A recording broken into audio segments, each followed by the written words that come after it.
Televidentes, amigos, muy buenas tardes. Justamente tenemos aquí con nosotros al doctor Rafael Pinedo Coral, quien es profesor de la Universidad Nacional Intercultural de la Amazonía. Él está tratando o está tentando ser congresista de la República o diputado de la República por el partido Perú Libre. ¿Cómo está, profesor? Muy buenas tardes. Buenas tardes, mi estimado, y muy gustoso de estar con ustedes, para así una vez más llegar a nuestra población ucayalina. Y por cierto, aquí estoy ya como candidato por Perú Libre para diputado con el número 2.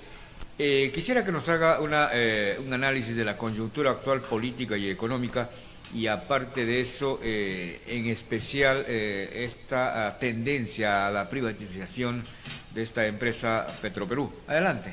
Sí, efectivamente, toda vez de que la situación política, económica y social que vive nuestro país es bastante lamentable. Existe un desorden jurídico, un desorden dentro del aparato congresal, legislativo, y eso hace de que en nuestro país haya pues un desequilibrio, se continúe con las impunidades y lógicamente se sigue todavía otorgando favores a las transnacionales, a los grupos de poder, y esto tiene que parar, ¿no? Entonces, últimamente ya prácticamente la entrega de Petroperú a manos extranjeras, a manos privadas, eso también tiene que decir mucho, porque ya sería una de las entidades, o una de las pocas entidades que queda en nuestro país que no han sido privatizadas por el régimen fujimontesianista. Entonces, lo importante es de que a partir de una representación real se pueda hacer un cambio en nuestro país, y para ello estamos aquí presentes en esta contienda electoral con Perú Libre, para poder afrontar este reto y decir basta ya a todas estos desórdenes que vive el país, a todos estos flagelos que vive el país, y lógicamente poder afrontar con una opinión más clara, con una responsabilidad más objetiva, y hacer que estos cambios vayan en beneficio de la población. Naturalmente que usted debe haber hecho el análisis de todo el país con respecto a lo político y lo económico y lo social. Y bueno, se necesita pues proyectos de ley. Exacto. Para buscar solucionar estos problemas. Uno de ellos, la extrema pobreza; otro de ellos, la inversión privada y estatal; otro de ellos, el desempleo; otro de ellos, el mejoramiento de la educación, y una serie de temas. Ahí tiene usted, no sé si ya tiene algo en su idea para presentar proyectos, porque los diputados están para presentar proyectos y fiscalizar, ¿no es cierto? Exacto. A partir de este 2026, ¿no?, el Congreso va a estar a cargo de dos cámaras, una de diputados y la otra de senadores, y efectivamente nuestro compromiso como diputados es desarrollar todo un proceso de legislación, de representación y también de fiscalización.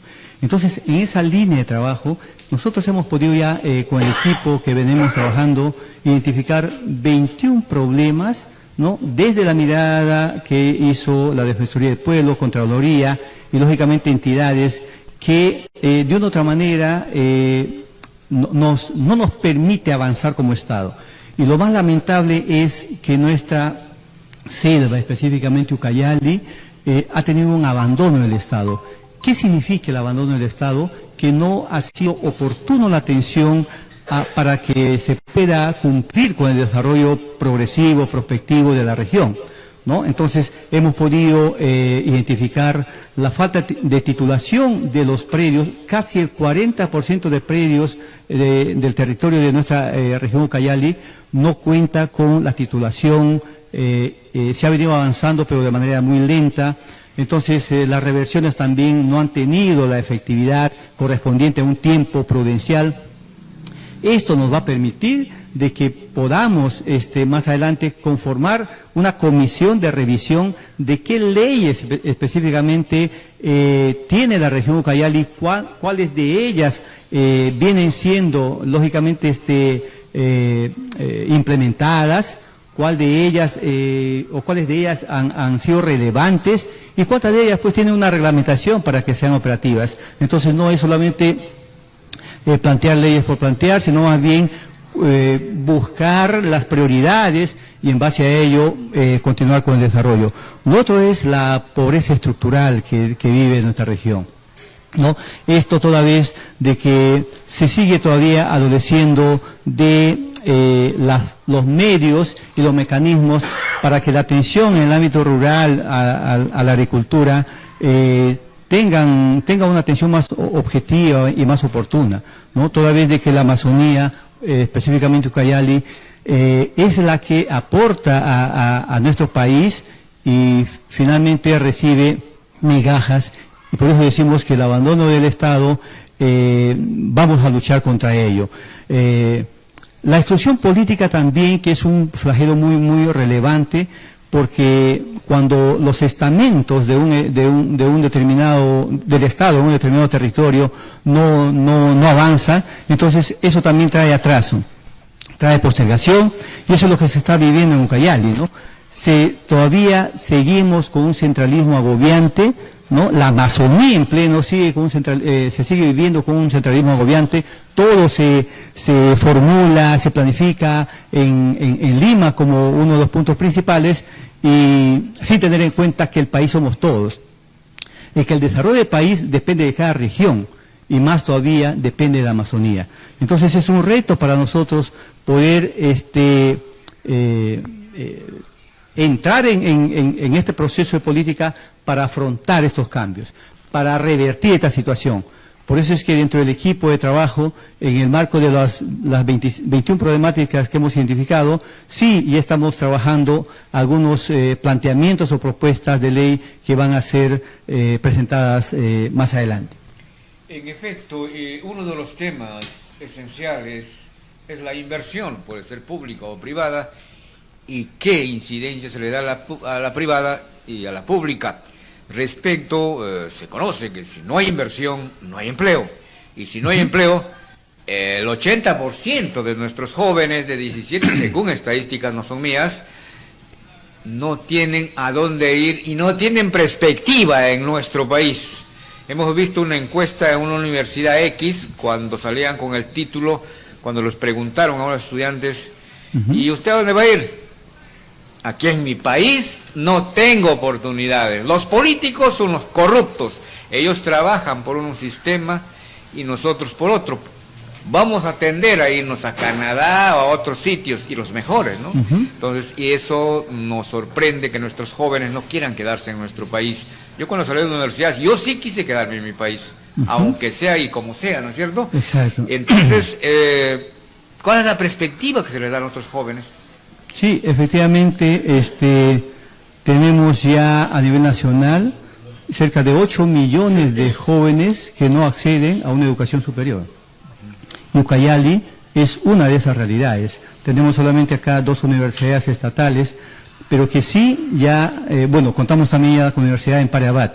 Lo que estamos planteando es un tema muy importante, ¿no? ¿Cómo hacer de que esta juventud, en el marco de la realidad que tiene Ucayali, puedan tecnificarse estos jóvenes y puedan llegar a ser profesionales que verdaderamente formen parte del desarrollo social, económico, político de nuestra región? Entonces, estamos haciendo el análisis correspondiente para que primero la educación secundaria sea una educación técnico-productiva. No podemos hablar simplemente de una educación secundaria convencional. Recordamos años anteriores, cuando salimos del Colegio Comercio, Colegio Inmaculada, Colegio A26, Colegio Agropecuario, ya salíamos con cierto conocimiento técnico.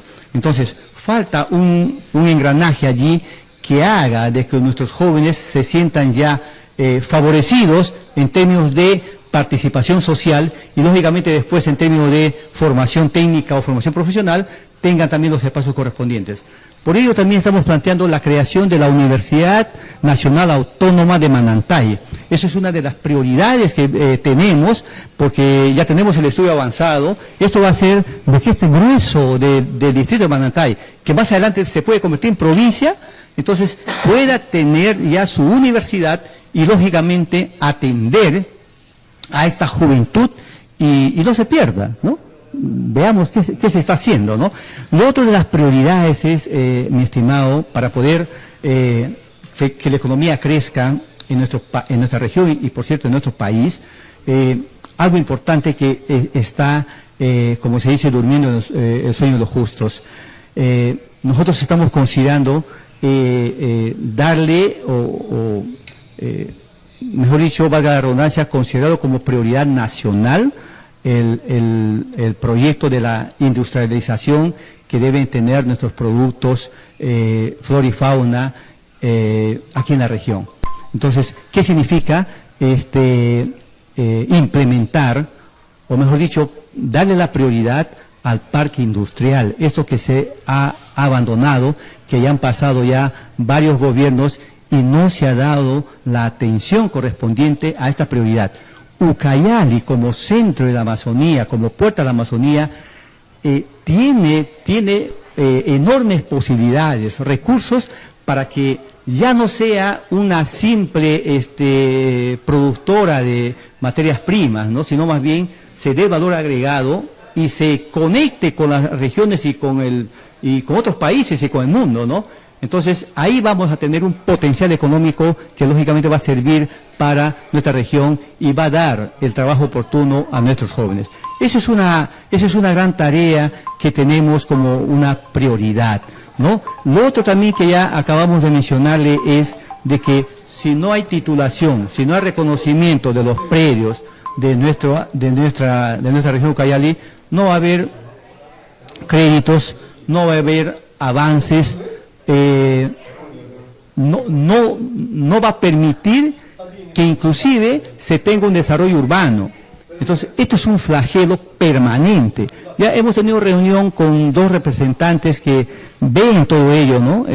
Toda esta problemática y vamos recogiendo cuáles han sido las limitaciones, ¿no? Si contamos con los organismos de Estado responsables de la titulación, ¿no? Entonces, pero sin embargo, no hay la calidad profesional, no, como se decía, solamente, no es que no hay la capacidad técnica, sí, sino falta una decisión política, ¿no? Designar profesionales, designar mayor presupuesto, y eso es lo que buscamos, que también la Amazonía sea considerada presupuestalmente para que tenga un avance progresivo desde la riqueza que tiene, desde las perspectivas y lógicamente desde su organización. ¿Cuál es el otro aspecto que estamos también considerando, mi estimado? No puede ser que todos los años gobiernos municipales y gobiernos regionales sean las que devuelven presupuesto, ¿no? Hace poco hemos visto 16, 36, 42%, hasta 60 han llegado algunos de gastos en presupuestales. ¿Y a dónde va el resto, no? Habiendo tanta necesidad. Eso es también una forma de robo, ¿no? Estamos planteando allí una ley de sanción drástica a aquellas municipalidades, aquellos profesionales o responsables que están en el poder, tengan a bien ajustarse con mayor sentido en su proceso de planificación. ¿Esto qué va a significar? De que se haga una atención objetiva a la población, a su territorio, marcando la diferencia en poder avanzar en educación, en salud, y como decíamos hace un momento, en la titulación de los predios. Esto va a dar sostenibilidad a toda la población y en su conjunto a todo el territorio. Estos entonces son aspectos que venimos analizando, planteando y sí lo vamos a lograr, porque al llegar a la Diputación, al Congreso, van a tener en Rafael Pinedo Corral van a tener la voz de ustedes, la voz de Ucayali en el Congreso. Muy bien, doctor. Respecto uno de los temas que perjudica a nuestro desarrollo en todos los aspectos es la corrupción. En estos momentos las municipalidades, los gobiernos regionales, el gobierno central, los congresistas, los grandes funcionarios, todos coincidimos, quizás el 80%, que son unos reverendos ladrones. Entonces, ante esto, ¿Cuál es la actitud que podría tomar este nuevo Congreso? ¿Cómo castigar a esos señores? Por ejemplo, cuando llegan a ser congresistas, ellos ya no son juzgados por nadie, se hacen los tontos. Hay congresistas que tienen 25 casos, 30 casos de denuncias sobre corrupción, pero ahí quedan, ¿no? Entonces, y otro de los temas, los congresistas que fueron o que siguen siendo actualmente, tenemos grandes problemas, el hospital regional, obras inconclusas de agua y desagüe, vías de interconexión desconectadas, o vale decir, no en proceso, todavía están paralizadas. ¿Qué hacer ante esto? Un congresista en sí que quisiera trabajar, estuviera las 24 horas viendo estos problemas, porque los que tenemos han venido, una de ellas, con todo el respeto que se merece, no vamos a decir el nombre, ¿no? Se ha parado ya hace poco. Sí. Nosotros estamos fiscalizando el hospital regional, que el otro. La pregunta es, ¿por qué no lo hizo cuando inició? Exacto. ¿No? Y sí. hacerlo fuerte, y hacerlo poder en la misma población, y presionar cuando viene un ministro, un jefe de Estado. Tranquilo todos, como si al pueblo que se le roba no pasa nada. ¿Cuál es tu concepto? Sí, esto podemos hablar pues de que definitivamente existe la vieja política, ¿no? Particularmente yo vengo del sector educación, vengo de una experiencia del trabajo comunitario y también del contacto directo con la realidad de Ucayali. ¿Esto qué va a significar? De que bajo una responsabilidad política podamos nosotros asumir una verdadera legislación, teniendo en cuenta cuáles son las prioridades que necesita la región para ser pues un ente aportante o más efectivo hacia el país, para el crecimiento del país. No es que de arriba viene para Ucayali, sino Ucayali tiene que proyectarse con nuevas formas de manejo económico. En tal sentido, lo relevante es también de que podamos tener en claro la responsabilidad operativa funcional que tienen los congresistas, ¿no? Un congresista tiene que, no le tiene que temblar la mano para poder hacer la fiscalización de las arcas del Estado, ¿no? De los presupuestos, de los planes, ¿no? Ese es el trabajo. No es que, digamos, yo solamente voy a representar a Ucayali.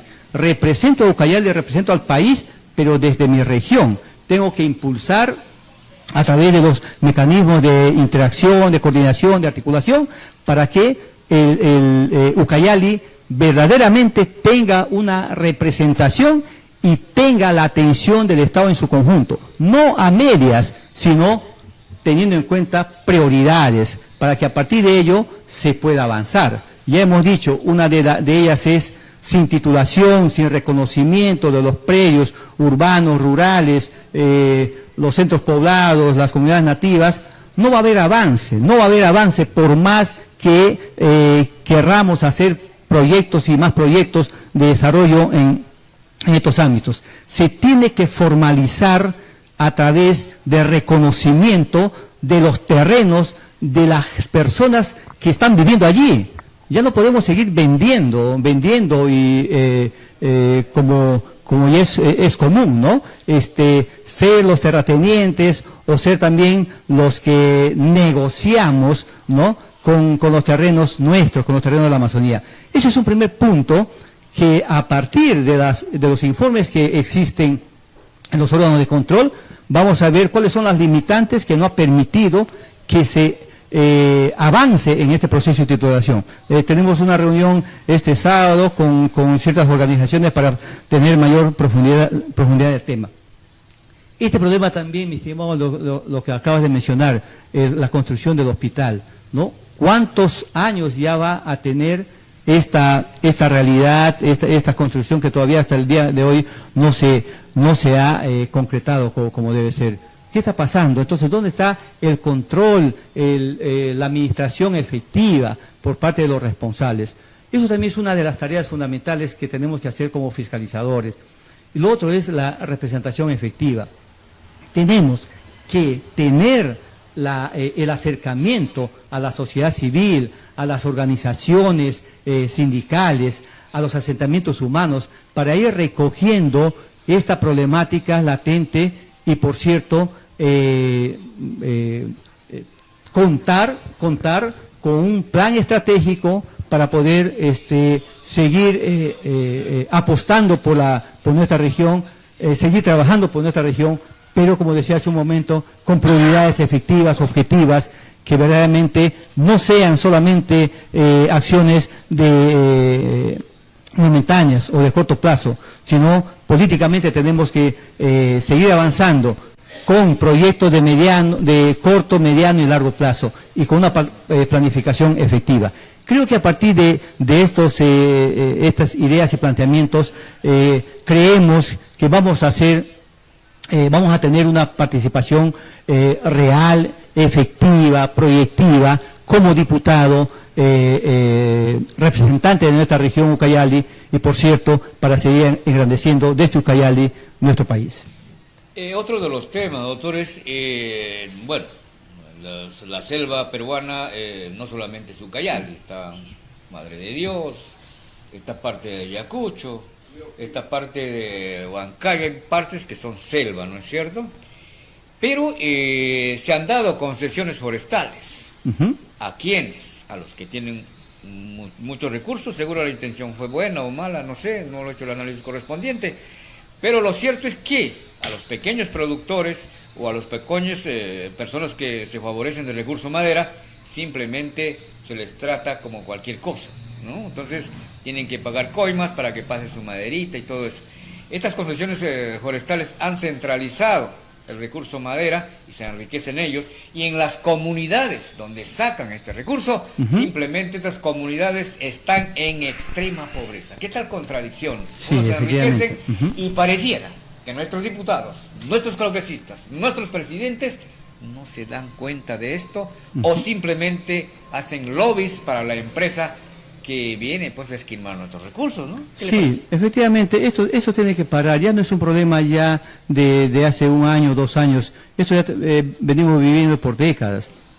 Por eso, desde nuestro planteamiento como diputados, es efectivamente contar, en primer lugar, con una agenda regional, y esta agenda regional tiene que ser construida, elaborada, con las organizaciones sociales, con las comunidades indígenas, con los asentamientos humanos, con las mismas autoridades o entidades del Estado, para mirar con mayor claridad, objetividad a nuestra región, y se pueda pues cumplir, ¿no?, con este adagio, lema que tiene Perú Libre, ¿no? Ya no más personas pobres o pueblos pobres en un país rico. Entonces, hay un planteamiento muy objetivo que vamos nosotros canalizando para que nuestra representación sea efectiva. Y no va a haber postergaciones de lo que debería iniciar un cambio estructural en nuestro país. Por nuestra parte, no va a haber postergaciones. Va a haber una lucha contundente, una lucha con todos los diversos estamentos. Ustedes saben también, y con todos los representantes. Eso también es algo elemental. No vamos a hacer negociación con corruptos, vamos a hacer las negociaciones como diputado con los demás diputados que piensan por un desarrollo del país, que piensan por una justicia social, que piensan con ya no a la corrupción. Entonces, vamos a tener esa participación. Por eso es importante de que la comunidad ucayalina tenga esa responsabilidad y ese conocimiento de que no hay que votar por votar. Perú Libre es una opción. Perú Libre, con mi candidatura como diputado, marcando el número 2, marcando el lápiz y escribiendo el número 2, sí van a tener un verdadero representante, porque, digo siempre, la voz de Ucayali en el Congreso. Aquí estoy, Rafael Pinedo Coral, un maestro de vocación. Para el candidato presidencial está el doctor Cerrón, ¿no? Exacto, Vladimir Cerrón. Nos habla sobre él, porque sí, dice que es prófugo, no está prófugo. A ver, explícame usted a la población. Efectivamente, la calidad humana, en primer lugar, de este médico de profesión que ha sido becado para que haga sus estudios de medicina en el país de Cuba, ¿no? Sin lugar a duda, nuestro país tiene que sentirse orgulloso, porque cuando ha sido gobernador regional ha tenido la calidez humana y ha podido atender a más de 300 casos de operación de cerebro de manera gratuita. Entonces, ¿qué más no se podría hacer con una persona como Vladimiro que finalmente la derecha pues sigue todavía buscando situaciones en él que ya no existe, porque la denuncia que ha tenido con esto del aeródromo, eso ha sido ya, mejor dicho, desestimado, ya ha sido liberado. Lo que ahorita le mantiene la clandestinidad son la última declaración que ha hecho el Poder Judicial respecto a peculado, ¿no? Le ha dado 12 meses de pena privativa de libertad. Entonces, tiene que mantenerse todavía en la clandestinidad. Si no, ¿qué haría, no? Estos partidos y esta clase adinerada si Vladimiro estaría en la cárcel, ¿no? Creo que hay que tener en cuenta ello, y los asesores legales están haciendo su trabajo, pero aquí me tienen a mí para representar como tal y afrontar esta transformación desde nuestra región para el país. Un tema constitucional que muchos dicen que hay que cambiar este punto, porque ya la Constitución ha sido cambiada en varios puntos, es sobre los contratos ley. Creo que está en el artículo 64 de la Constitución, o 63, no recuerdo bien. Sí. Pero donde el empresario, minero o lo que sea, de inversión privada, que viene del extranjero o nacional, amarra su contrato como si fuera una ley, ¿no es cierto? Ahí hay varios puntos de vista, ¿no? Dicen, bueno, yo soy empresario, pues tengo que asegurar mi inversión. Y otros dicen que esto sería un abuso, ¿no? Que sea un contrato ley que ya no se pueda cambiar a pesar de la forma como la economía o la dinámica económica viene cambiando en el mundo, ¿no? O sea que ya es un contrato ley y ahí queda, ¿no? ¿Cuál es su punto de vista? Sí, efectivamente, hay ciertos... mira, imagínate, más de 60 artículos de la Constitución Política han sido cambiados. Así es. ¿Esto qué significa? De que estas modificaciones que se han hecho, ¿no? Lógicamente de este Congreso, ya sabemos cómo es este Congreso y para qué ya seguir dando a conocer de los mismos con una aprobación del 4% último. Entonces, hacen de que existan candados y de acuerdo a estas leyes ya no se puedan mejor dicho, modificar. Y lo que se está atentando inclusive a la administración pública, porque no nos olvidemos que dentro del proceso de la administración pública existen regulaciones y ya no se pueden regular porque ya están con candado estas leyes. Por eso es importante de que nuestra sociedad en su conjunto, el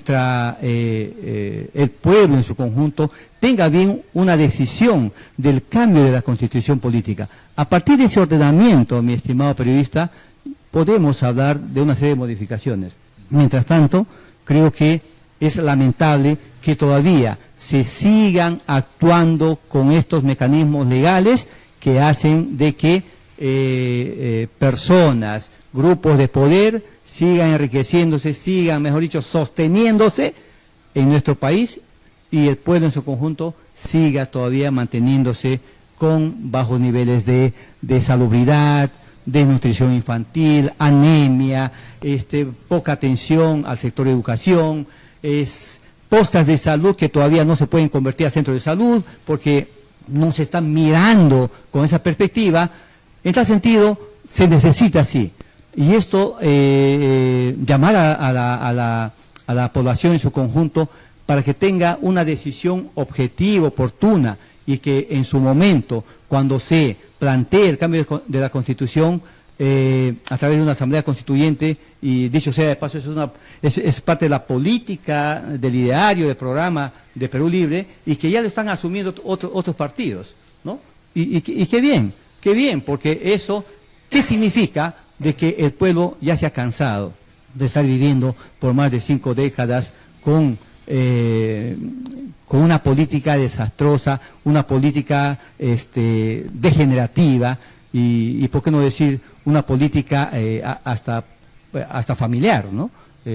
Entonces, es lamentable que todavía se siga viviendo eso. Esto va a cambiar a partir del 2026. Otro de los temas que a los peruanos y en diferentes países del mundo, la seguridad ciudadana se está considerando un aspecto que no se puede solucionar. Tú sales a la calle, tal de la noche, te roban, te hacen lo que quieren delincuentes. Vas a Lima, tienes una pequeña empresa, simplemente te pide un cupo para que sigas funcionando, manejas un carro, te tienes que pagar un cupo. En otros términos, da la sensación de que vivimos en un país sin la seguridad correspondiente para los que quieren invertir, los pequeños inversionistas, los que quieren promocionarse, bueno, quieren hacer sus pequeñas empresitas, ¿no?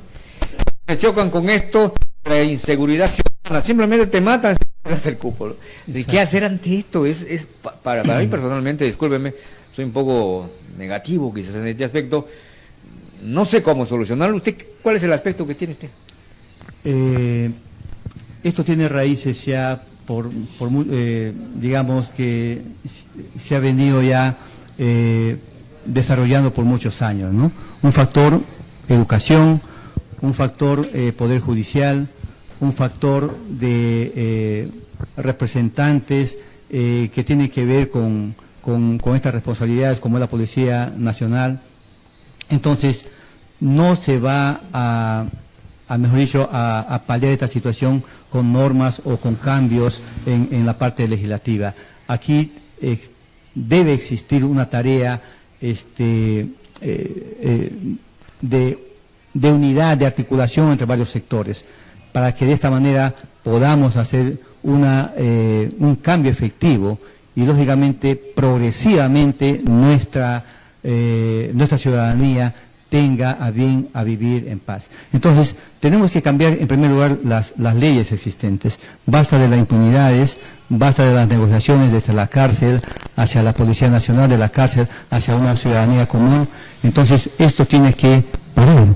Y los mecanismos y estrategias, existen muchas, pero varias de ellas no han tenido la efectividad del caso, y es por ello, con estas experiencias, tenemos que ajustarnos para que estructuralmente podamos decir basta la violencia, basta la impunidad en el Poder Judicial, y también tiene que ver con una situación de familia, mi estimado, ¿no? Tenemos que seguir también viendo cómo estamos en la familia, porque muchas veces el Estado tiene a bien participar, pero ¿cómo está la familia? ¿Cómo está organizada la familia? Entonces, hay unas interacciones, responsabilidades, que sí debemos tener claridad en el asunto para poder afrontar estos retos. Mira, sin ir muy lejos. Sí. Vamos a hacer un corte y posiblemente los temas que esté pensando, ¿cuál sería la actitud de un congresista, si en el caso de usted llegue a ser congresista? Sí. Porque sabemos que hacen grupos, hacen estrategias para ciertas situaciones, para aceptar tales cosas, son negociaciones que hacen entre grupos. ¿Cómo superar eso?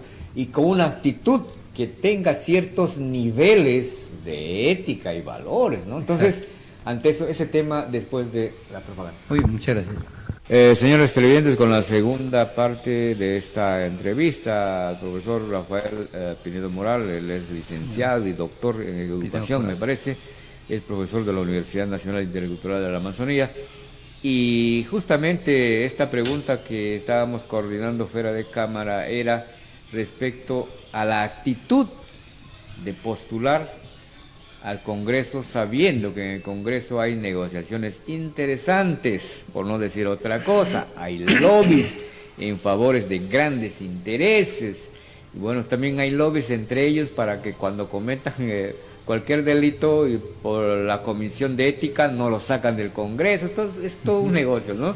Sí. Bueno, así somos los seres humanos, no somos limpios ni como la gota de agua. Haz un comentario sobre eso. Sí, efectivamente es lamentable, como ya decíamos a un inicio, que todavía por décadas, como producto de los malos gobiernos, se ha venido degenerando el Congreso, ¿no?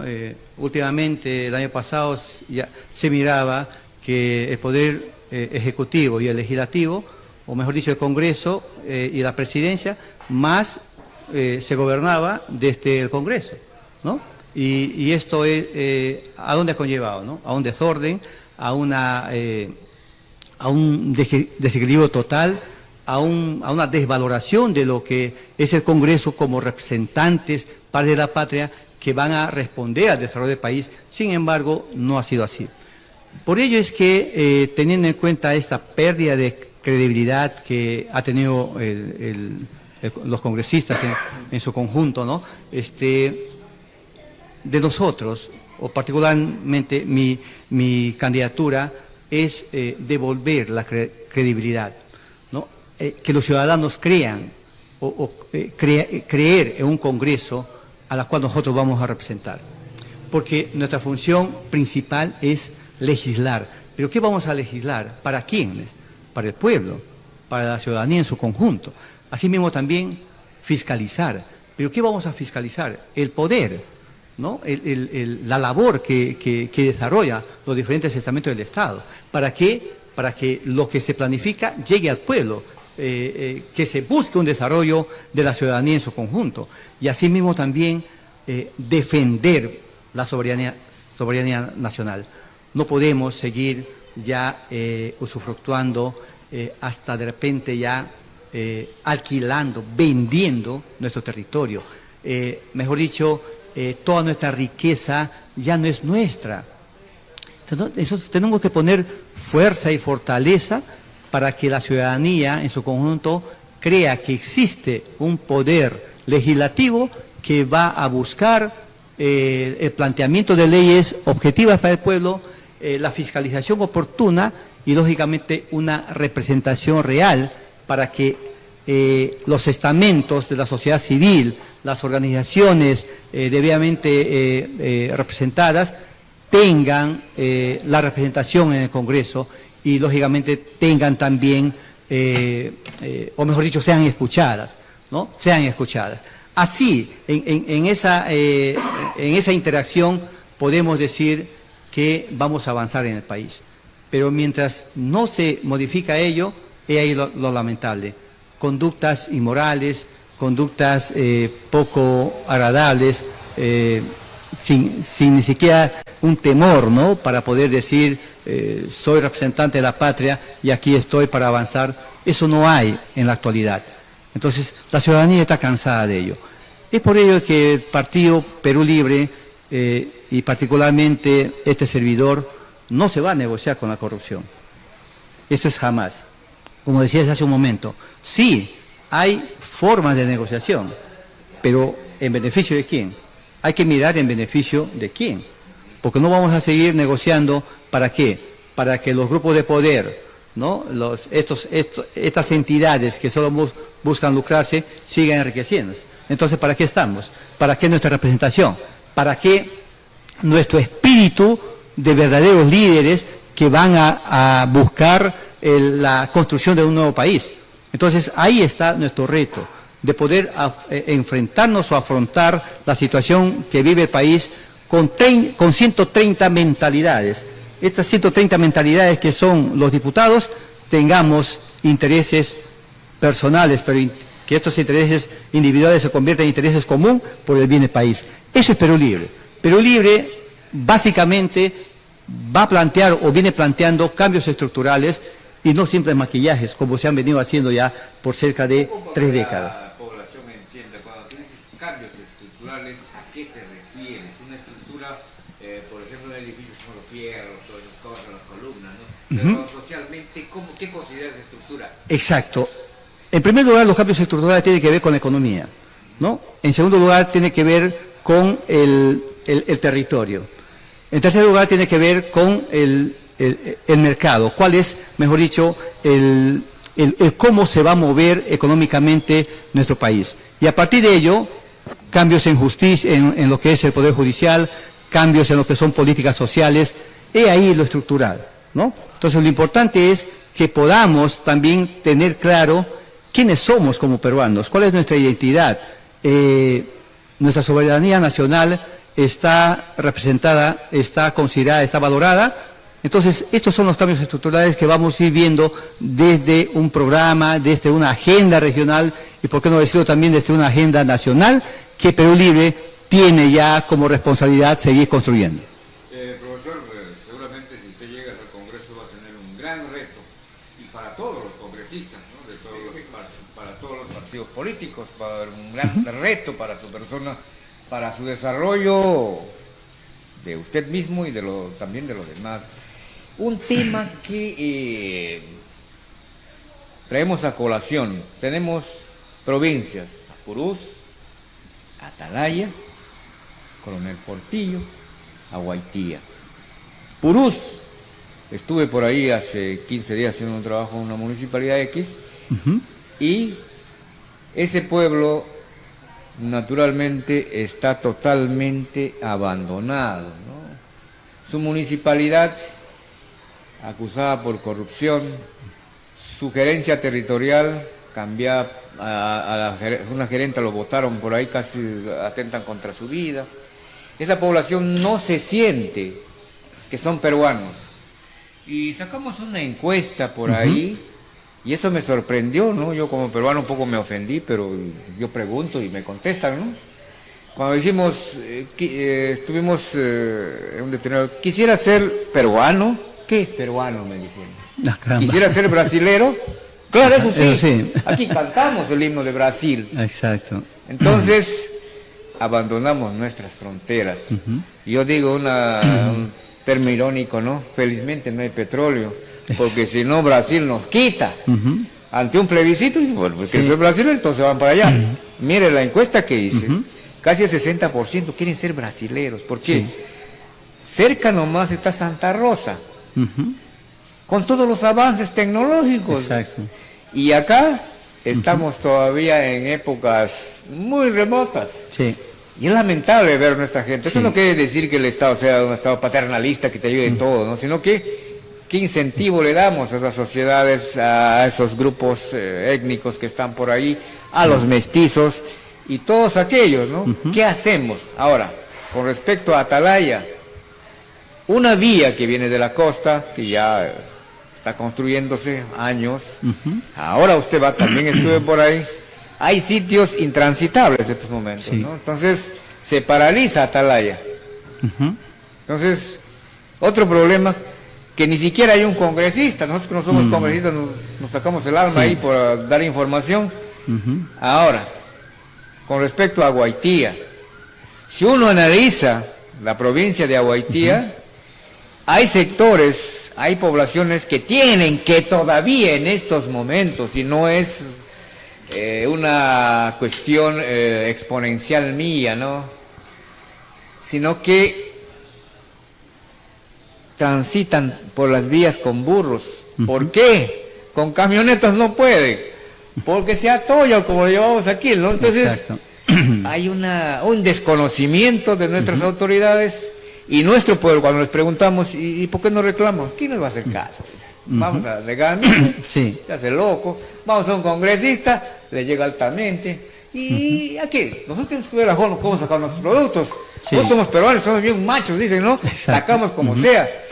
Pero siquiera la autoridad debería dar la posibilidad de arreglar sus vías. Al menos eso. Ya no darles plata, sino arreglar sus vías. Y el mismo Coronel Portillo, a esta provincia, ¿no? Uno va cerca nomás acá, en ciertas comunidades, sus centros donde atienden a los enfermos, no hay una pastilla ni para la diarrea. Mientras acá, en el centro de Pucallpa, en esto donde están las medicinas donde compran, usted debe saberlo, se están pudriendo, pasándose de fecha y botándolos. Exacto. Y eso no lo digo yo, el fiscal mismo ha ido a comprobar. Entonces, la pregunta es, ¿qué tal desorganización? ¿Cómo superar esto? Por eso le digo que para usted es un gran reto y una gran situación. No es poco trabajo ser congresista para mí, ¿no? No sé. A ver usted. Efectivamente, esta es una tarea muy fuerte que tenemos que asumirlo con mucha responsabilidad. Cuán importante es que, como decíamos, nuestra bandera es presencia del Estado en la región, no más abandono del Estado. Eso no significa que no tenemos organismos de Estado, sino que mucho atraso, mucha lentitud, no hay una decisión política para decir de que la región tiene que avanzar, lógicamente, de acuerdo a su propia estructura, su propio territorio y sus propias potencialidades, ¿no? Mirando más de cerca cuáles son esas realidades, como ya lo acaba de mencionar, carreteras intransitables, puestos de salud sin medicinas, instituciones educativas sin profesores, sin material educativo, etcétera, etcétera. Esto es una tarea muy fuerte. Por eso es que el diputado tiene como tarea principal fiscalizar. Esa es una de las labores fundamentales. La fiscalización tiene que ver con la mirada a los diferentes órganos del Estado para ver, según sus planes, cómo están avanzando, cómo se están cumpliendo, porque todos son medidos en base a indicadores. Existe un plan de desarrollo concertado, cómo se está avanzando en base a esa planificación, cómo se está avanzando, exacto, pero por eso digo, existe en teoría, pero en la práctica no. Entonces, nuestra tarea fundamental es esa, ¿no? Como fiscalizadores, como representantes, tener en claro ello. Ahora, hay algo importante que has mencionado, ¿no? Si bien es cierto, la región Ucayali tiene 4 provincias muy marcadas, muchas de ellas fronterizas. ¿Qué puede estar pasando? Mire lo que hemos descubierto en los estudios que venimos haciendo. No existe un ordenamiento territorial. No, si bien es cierto, está en teoría la zonificación ecológica y económica, pero se necesita darle, mejor dicho, la prioridad para ver cómo está nuestro territorio y cómo avanzar en la misma. Existen organismos del Estado que no están funcionando. Eso sí, vamos a tenerlo en cuenta como prioridad para que se efectivice su labor y no se quede año tras año postergado. Porque esto es una forma de robar al pueblo, esto es una forma de corrupción y eso tiene que parar. Lo otro es también no se implementa una planificación regional que lógicamente sea vinculantes con los diferentes estamentos. Eso es lo que falta. No podemos trabajar desarticuladamente. La región es única.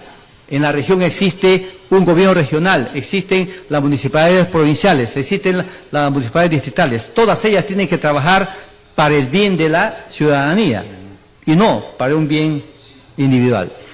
Entonces, existen también un avance en todo lo que son el proceso de desarrollo de la flora y de la fauna, pero que no solamente se le esté mirando a la Amazonía como un territorio de extracción, sino más bien un territorio de producción, un territorio de sostenibilidad económica.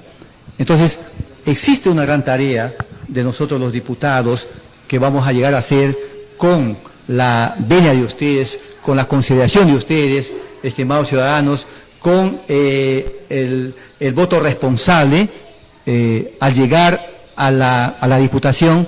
Sí, vamos a trabajar con una agenda regional y esta agenda regional tiene que ver con la realidad de la región Ucayali y sus 4 provincias, sus 17 distritos y tiene que ver con el avance del país. Basta ya de ser un país, como decíamos hace un momento, explotado por las grandes transnacionales, por una mirada de otros países internacionales solamente como productor, como exportador de materia prima. Basta ya de ello.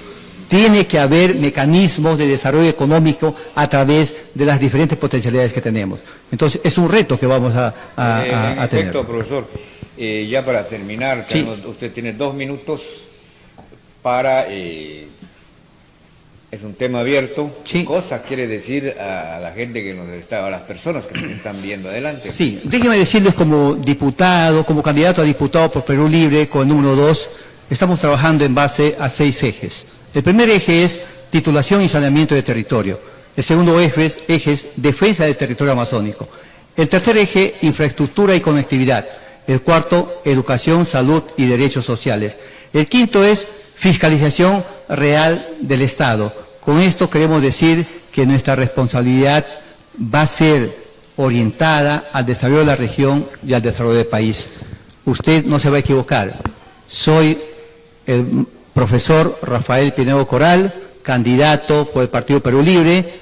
Como diputado, usted marcará el lápiz y solamente escribirá el número 2. Gracias por este espacio, doy gracias a Dios por este tiempo y no defraudaré a mi región. Seré la voz de Ucayali en el Congreso. Gracias, profesor, por la paciencia que nos tuvo al contestar nuestras preguntas. Muchas gracias a usted. Y creemos que, vuelvo a repetir esto, que es un reto ser elegido por una población, no para robar, sino para trabajar fuertemente y a costa a veces de nuestros sacrificios, ¿no es cierto? Del sacrificio del congresista.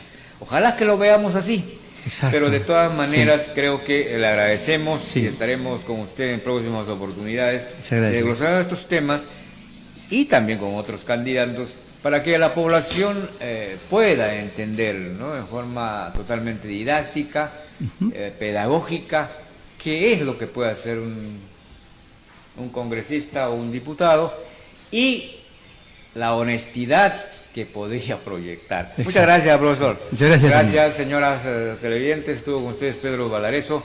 En otras oportunidades invitamos para el día de mañana también a otra entrevista importante a otro candidato. Gracias. Muchas gracias.